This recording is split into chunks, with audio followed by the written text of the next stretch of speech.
கோவை நரசிம்மநாயக்கன் பாளையம் அருகே பூச்சியூரில் சிவராத்திரியை முன்னிட்டு பக்தர்கள் தலையில் தேங்காய் உடைத்தல் மற்றும் ஆனிக்கால் செருப்புடன் பூசாரி நடந்து செல்லும் முள்படுக்கை திருவிழா நடைபெற்றது. விழாவில் 20க்கும் மேற்பட்ட கிராமங்களில் இருந்து ஆயிரக்கணக்கான பொதுமக்கள் கலந்து கொண்டனர்.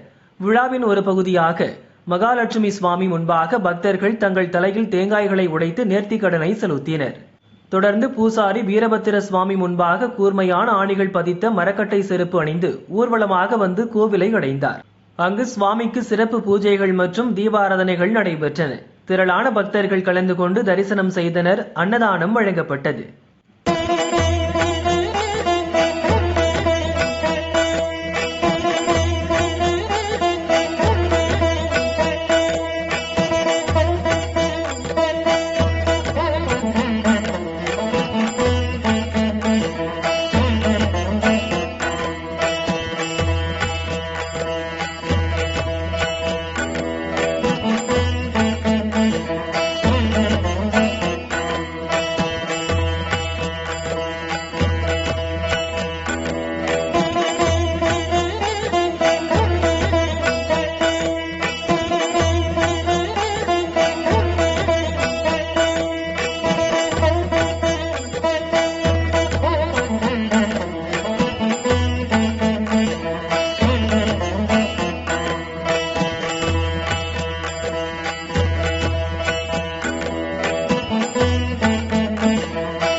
நீலகிரி மாவட்டம் கூடலூர் தேவர்சோலை ஸ்ரீ சங்கரன் கோவிலில் சிவராத்திரி திருவிழா கோலாகலமாக நடைபெற்றது.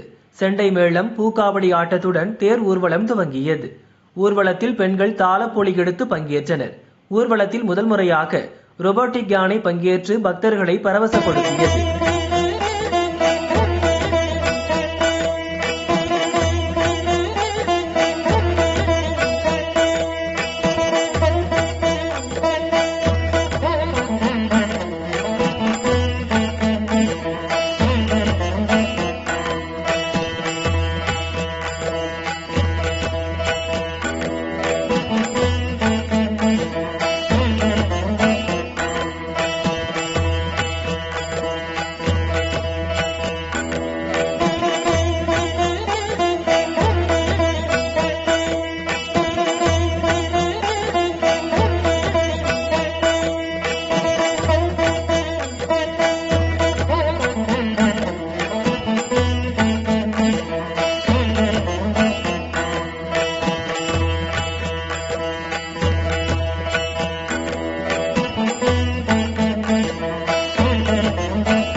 நீலகிரி மாவட்டம் பந்தலூர் பகுதியில் பிரசித்தி பெற்ற எருமாடு சிவன் கோவிலில் சிவராத்திரி திருவிழா சிறப்பாக நடைபெற்றது. கணபதி ஹோமத்துடன் துவங்கிய நிகழ்ச்சியில் கொடியேற்று விழா மற்றும் சிறப்பு பூஜைகள் கோவில் கமிட்டி தலைவர் சதானந்தன் தலைமையில் நடைபெற்றது. தொடர்ந்து நடை திறப்பு, சிறப்பு பூஜைகள், தீபாராதனை, அத்தாழ பூஜை, பழங்குடியினர் மக்களின் கோலாட்டம் மற்றும் சிறப்பு பூஜைகள் நடைபெற்றன. பாலகோகுலம் குழந்தைகளின் நடனம், சிவபார்வதி பூஜை, அரச மரத்தடி மேளம் உள்ளிட்ட நிகழ்ச்சிகள் களை கட்டியது. அன்னதானம் வழங்கப்பட்டது.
திண்டுக்கல் மாவட்டம் நத்தம் அருகே காட்டு வேலம்பட்டி பாரி கருப்பசாமி கோவில் சிவராத்திரி மாசி வேட்டை திருவிழாவில் பாரம்பரிய முறைப்படி காடுகளுக்கு சென்று வேட்டையாடிய பொருட்களை மேளதாளம் முழங்க ஊர்வலமாக எடுத்து வந்து சாமிக்கு படைத்து கிராம மக்கள் வழிபட்டனர். தொடர்ந்து அரிசி மாவு பிசைந்து பிரசாதமாக வழங்கினர். இதில் புன்னப்பட்டி ஊராட்சி தலைவர் ஜெயபிரகாஷ், கோவில் பூசாரிகள் கணேசன், ரவிச்சந்திரன் உள்ளிட்ட கிராம மக்கள் ஏராளமானோர் கலந்து கொண்டனர்.